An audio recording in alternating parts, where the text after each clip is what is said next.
Well, we finished our trip, and before we leave, we wanted to give you our 10 tips. How was the trip for you, Andy? It was fantastic. I mean, it was really two pieces, wasn't it? It was that real drive and the trek up to ABC, but then also visiting that little village up in the mountains was really quite special. And we've learned a lot as we've gone along. Now, if you stay on this video past at the end of the credits, if you're really interested, we're going to go through all of our backpack, what we thought we should have brought, what we thought we shouldn't have brought.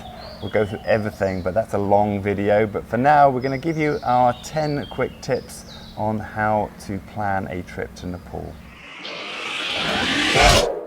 Well, I thought I was fit before I came out. I did quite a lot of walking, certainly along the coastline in England. And that's got little bits of up and down, and I thought some of them were quite hard, but I severely underestimated how hard it was actually going to be. The steps up and the steps down, they're just endless. So I would really recommend that you do as much fitness as you possibly can do, because whatever you do won't quite be enough. I can assure you of that.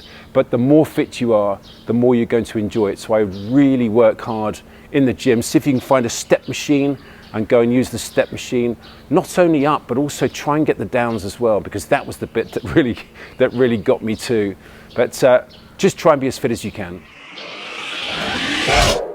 From getting your visa to buying a SIM card when you arrive, and then getting the various permits, for all of these you're going to need passport photographs. So I highly recommend, before you set off, is that you get about 10 passport photographs. That should be enough to cover you for the whole trip, and keep them with you at all times, because you're going to have to use them, particularly in the early stages of your trip. Well, DJ had running shoes, trail running shoes. I had pretty sturdy walking shoes, and I thought they would be good, but they were just regular height walking shoes.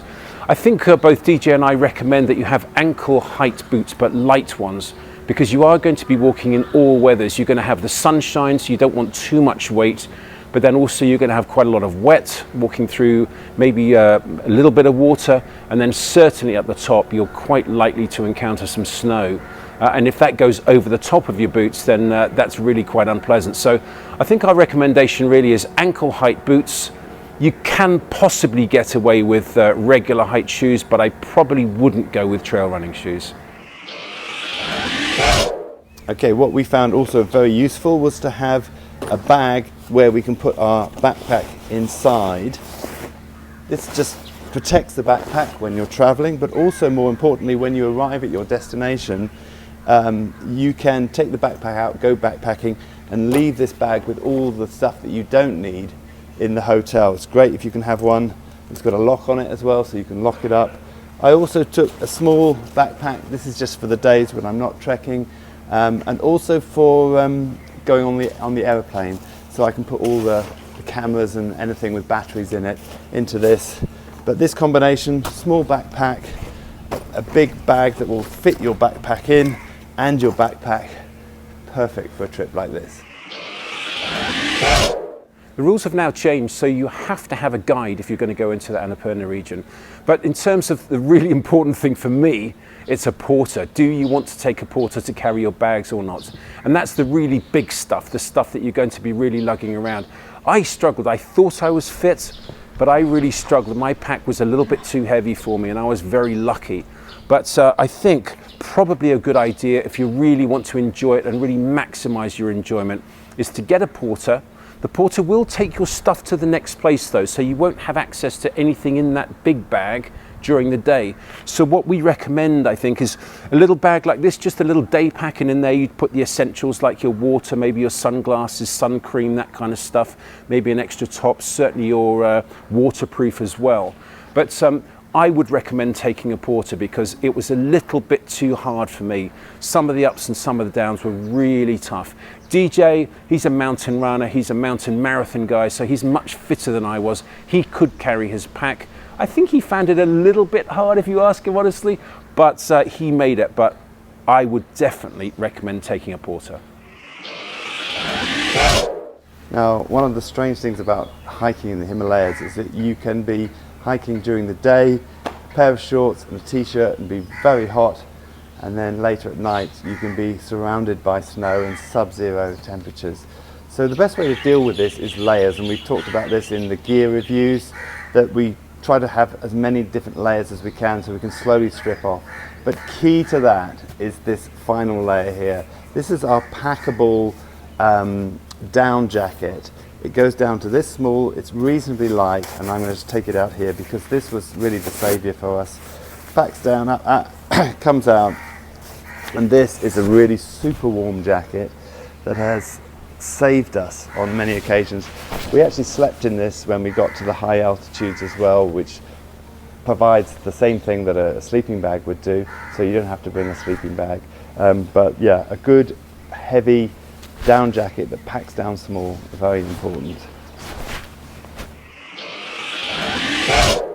Some of the guest houses along the way do have power, and they do have power in the rooms, power sockets, so you can plug your stuff in at night to recharge them. But some of them don't. Also, they are prone to power cuts, so we very much recommend taking power packs. DJ's one was a nice little 10,000, mine was 20,800. This is pretty heavy. Now, it's just a little tiny thing, but it is pretty heavy. Our recommendation is 10,000 is enough. You can charge them at some of the places where you are allowed to go and charge your power packs, but we would definitely recommend that you do take a power pack. Smaller rather than larger, I think, is a good idea. Now, bear in mind when you're on the trail, there are no ATMs and no way of getting money. So you're going to need lots of cash to bring with you. I divided mine into different packages and hid them around my bag, though theft is not a major problem, but you better be safe than sorry. So you need a lot of cash. Try to calculate what you need, add a little bit more to make sure that you're covered, because once you set off, there's no way of being able to pay for things. On that as well, when you check into the tea house, the price of the room that you stay in is normally quite cheap, but it doesn't include anything. So expect to pay extra if you want to charge your phone, if you want to get Wi-Fi, if you want a hot shower, pretty well anything. You need water, everything is extra charge. So just bear that in mind and expect it so you don't get upset when they charge you all these extra things. They're small amounts, but it does add up by the end of the trip. In the room, there's just 2 beds and nothing else, so don't expect toothpaste, don't expect a toothbrush, soap, shampoo, towel, don't expect any of that, so you've got to bring that with you. This is a very light towel. This is DJ's towel. It's a small one. Mine was a little bit bigger and I like the size of mine a little better, but it's just something super light and easy, but make sure you bring all those basics with you. Now, when you plan your trip, we suggest having at least a 3-day buffer, an extra 3 days. For us, we use the first day to go off-piste and deliver a TV for a local charity. If you've watched our episodes, you'll have seen that. But that is something we highly recommend. Ask your guide, contact a local charity, or indeed contact Drone and Phone before you go to see if there's something that you can do. It will also give you the experience of seeing real mountain life in Nepal away from the tourist trail, which is quite different and a lovely experience. It was really something that made our trip. Now, the extra couple of days as well that we had was also for bad weather, because the weather changes a lot, particularly in the mountains, and there are times when the passes get blocked by snow or landslides. And when you reach your final destination, waiting for that fantastic view, it could be that it's all cloudy and you may want to wait an extra day, or having that extra day allows you just a bit more flexibility. So we suggest building in at least a 3-day buffer. As I said, you can use that at the end of your trip for doing other things like we've done, or just for relaxing, because it is really tiring. Well, that's the end of our trip, and as I said earlier on, if you stay after the credits, we're going to do an unraveling of everything that was in our backpack and what we thought we should have brought and what we regretted taking with us. Stay with us if you are planning a trip.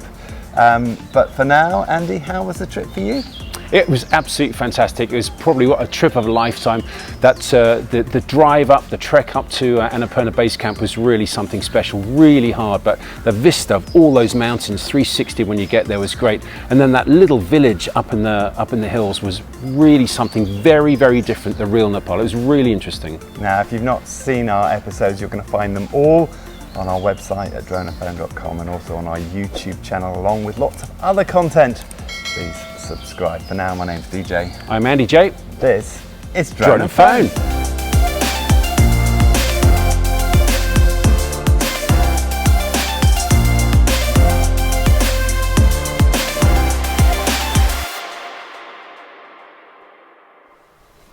Well, as promised, we are going through our kit. We were back last night, and before we pack everything away, we wanted to show you what we brought. We've shown you this in an earlier video, but here we're going to go through what we thought worked and what didn't work. Now, as you can see from this and this, I don't have all of my dirty clothes, my dirty shirts, but Andy's pack was significantly heavier than mine, and made some different choices to me, so we'll talk about that as well as we go along. But what we're going to do is one at a time, just quickly go through what was in our bags and what we felt we didn't need, what we shouldn't have taken, and what else worked really well. So let's start with Andy.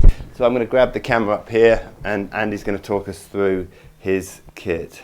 So maybe starting with the shoes, I went for a relatively sturdy, heavy pair, which was good. I'd broken them in. One little challenge though is that the stitching came undone here, so walking through wet wasn't a good idea. I do get quite sore soles of my feet though as well, so I've got these, and these were great, so that was good.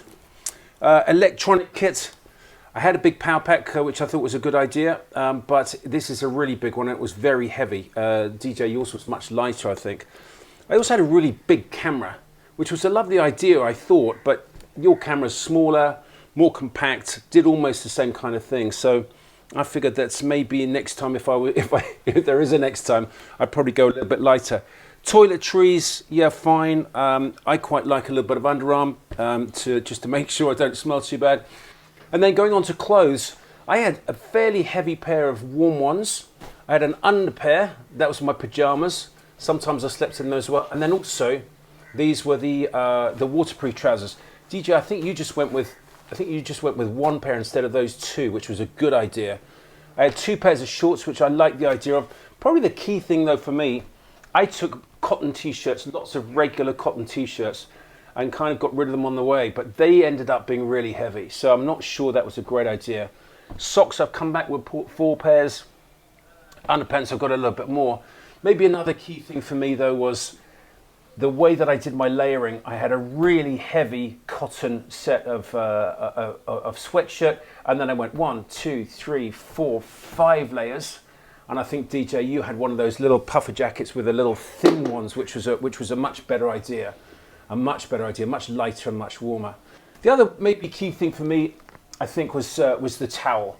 I had a little towel, but actually it's quite a big little towel. And I think DJ, yours was a little bit smaller. I like the size of mine. It covered me up. There's quite a lot to cover up, so that's fair enough. And then absolute winner, this thing, the water bottle. It filters the water, so you can drink almost any water you like from the streams or rivers or anything. That was a lifeline because I like drinking quite a lot. Slept in my hat. I didn't hike in my hat very much, but I certainly slept in it. And the buff as well. Slept in that. This thing was brilliant. The big Kailas coat was absolutely sensational. I did use it sometimes to sleep in, but that was lovely and warm. Not to hike in, but certainly to sleep in. It bizarrely gets really hot, so covering my face from the shade in the shade was a really important thing for me. And then just a couple of extra things like these, they were fine. But in hindsight, and of course the sleeping bag, which I used once or twice, but not as much as I thought I would do. But maybe the key things then going back is just too many of those. DJ, you were very smart in how you did it. Too many pairs of trousers, probably. And I'd probably go a little bit lighter on my electronics as well. But apart from that, as long as somebody else helps carry the pack when it's too heavy, life's not too bad. Okay, so let's switch over. Okay, so as you can see, this is significantly less than what Andy's got here. I went for the lightest option, and I used pretty well everything except these 2 items, which I regret, particularly this. This is my sleeping bag, which is actually quite heavy. It goes down to -5 degrees. I was advised to bring this by the guide. Andy suggested it, but I wish I hadn't bought it because I didn't use it once and didn't need it, to be honest. And Also, I bought this utility knife, which I thought, you know, you have to have a utility knife if you're going on a long camping trip, but actually never used that once. So apart from these two things, everything else got very well used. Let's start with the shoes. Now, this was probably a mistake, but I got away with it. I just went with running shoes or trail running shoes. They're super light, they're very comfortable to walk in. When we got up to the snow line, I didn't get my feet wet. I managed to keep them dry. However, had I gone under the water with these, as Andy did, he went through an ice patch and went right down and got himself soaking, I would have been in quite serious trouble. So I wouldn't necessarily wear them. I think next time I would bring some Gore-Tex shoes that are a bit more robust, but I did get away with them, so I was okay. Very comfortable to walk in. For bottom half, very simple, just these. Hiked most days just in shorts, had a pair of waterproof over trousers which I wore at night, and I also had a long pair of undergarment, warm trousers that I picked up in Kathmandu actually. These were a lifesaver. So during the day, mostly just in shorts. When it got very cold towards the top, I put these on top, and then at night, just a combination of these two, and I slept in these two as well, kept myself very warm.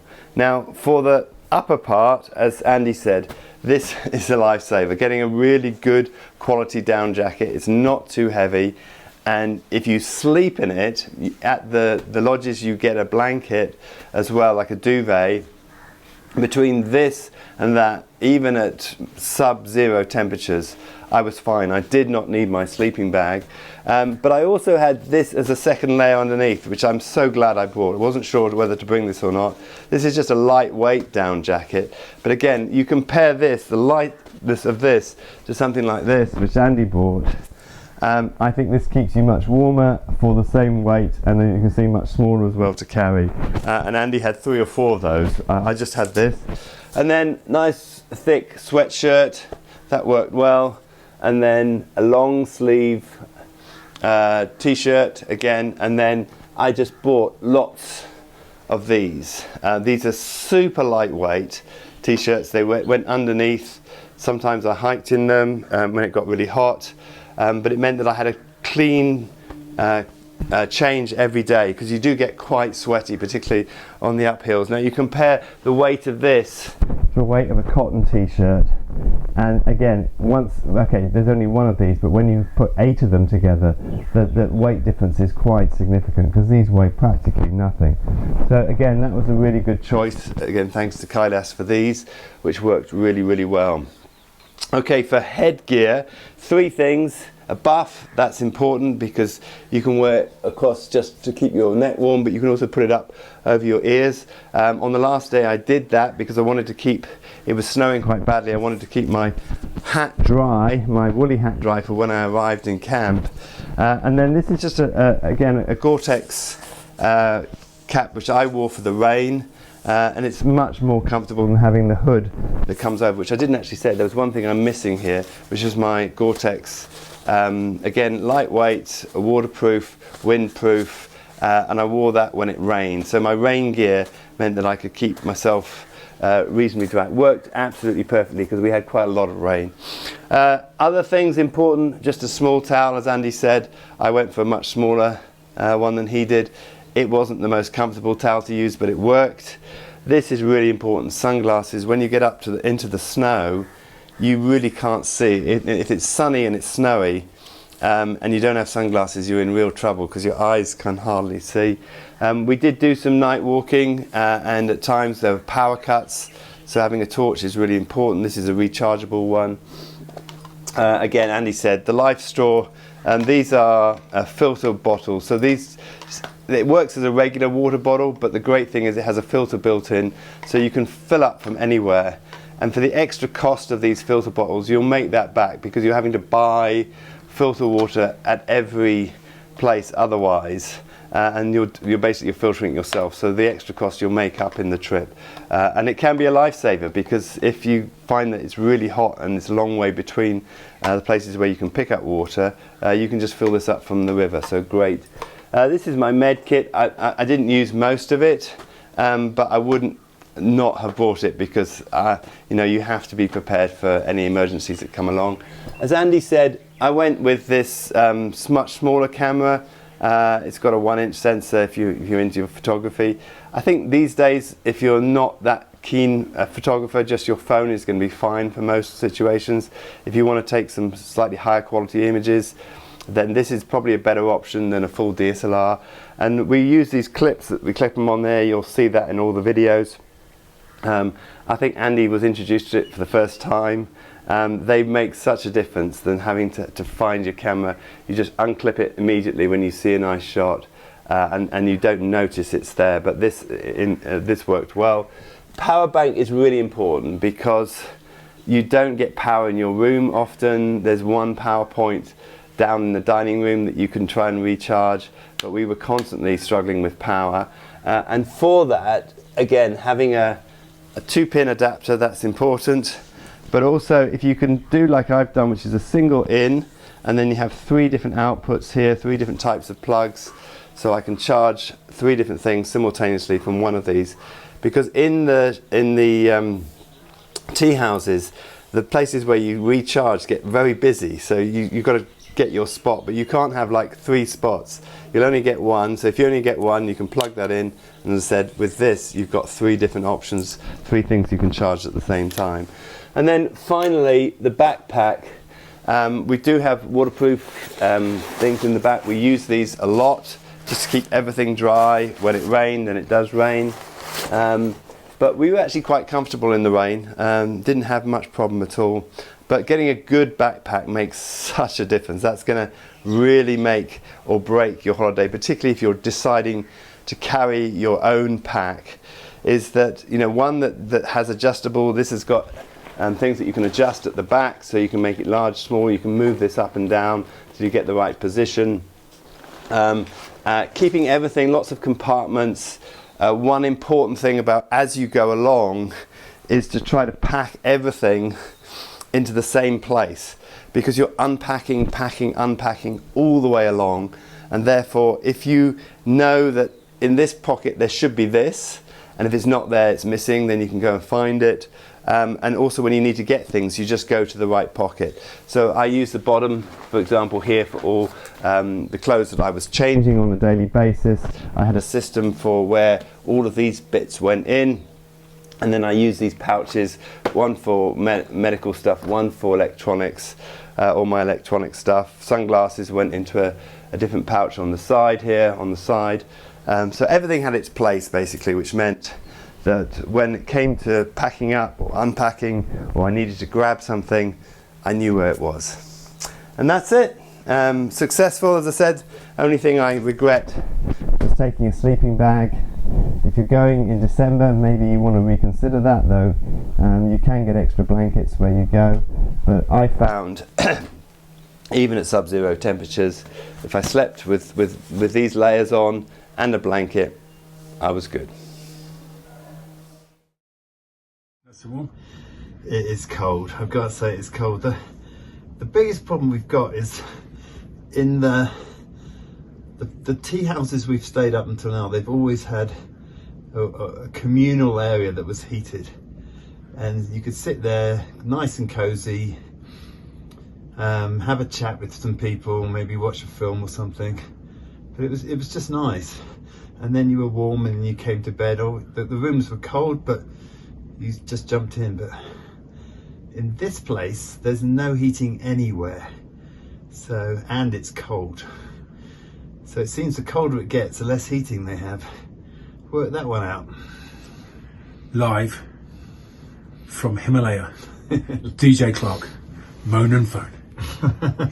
Moan and Phone.